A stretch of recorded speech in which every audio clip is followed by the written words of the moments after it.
Okay, SMB tsaka Converge, no? So, ito yung magandang laban, okay?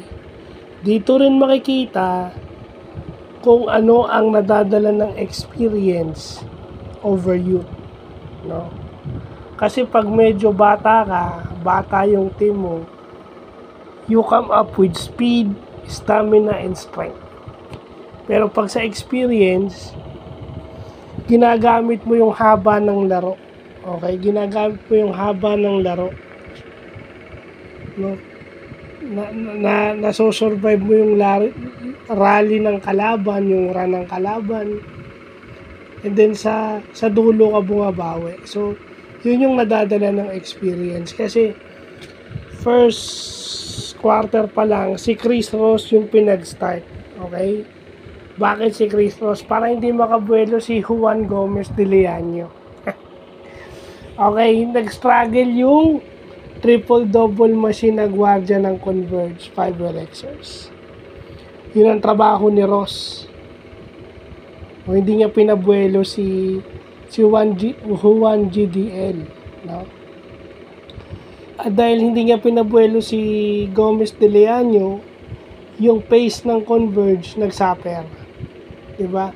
They were forced to play the pace of San Miguel, which is methodical. Kahit lumalamang sila, habang tumatagal yung laro, kinakain ng San Miguel yung lamang nila, no? Dahil ito yung defending champion, so alam nito paano manalo. Ano yung pinupuntahan nila, kahit may Justin Arana sila, may Justin Baltasar sila, hindi pa rin, no match pa rin yung dalawang yon pagdating kay Junmar. Si Junmar lang ang pinupuntahan nila at sigurado nang makakabalik sila sa laro. Kasi sigurado yung puntos ni Junmar dahil malapit sa ring. Pero ano ang pinaka maganda rito, no? Nung fourth quarter, umiscore itong si Wami Chongson ng 14 points at siya yung naging best player. So, ano to? Triple-double machine ka, pero yung defense mo sa half-court set, questionable. Kasi yes, you can get steals, and then pass break kayo, you could get the rebounds and then pass break kayo, mabilis. Dahil nandiyan si Arana at si Baltasar, na sinabi nga, pang nakontrol mo yung rebounds, nakokontrol mo yung laro, nakokontrol mo yung pace. Hindi mo rin makontrol yung rebounds kasi may Junmar, may Tautua, di ba? Si Wami Chongson yung obvious dito, tsaka si Chris Rosales. Okay? Hindi kumbaga, si Chris Rosales, pinagsimula nung third quarter, nag-contribute, and then tinapos lang ni Chongson. So, ano yung ibig kong sabihin dito? No?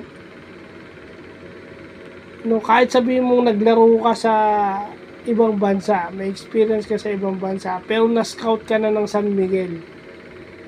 No? Challenge ka nilang dumipensa on a half-court set. Ibig sabihin, slow pace. Depensahan mo yung pick and roll, yung ball screen offense namin.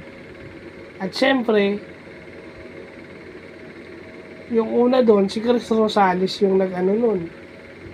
Si Chris Rosales nakatira, tsaka nakadepensa, and then, si Wami Chongson, di ba?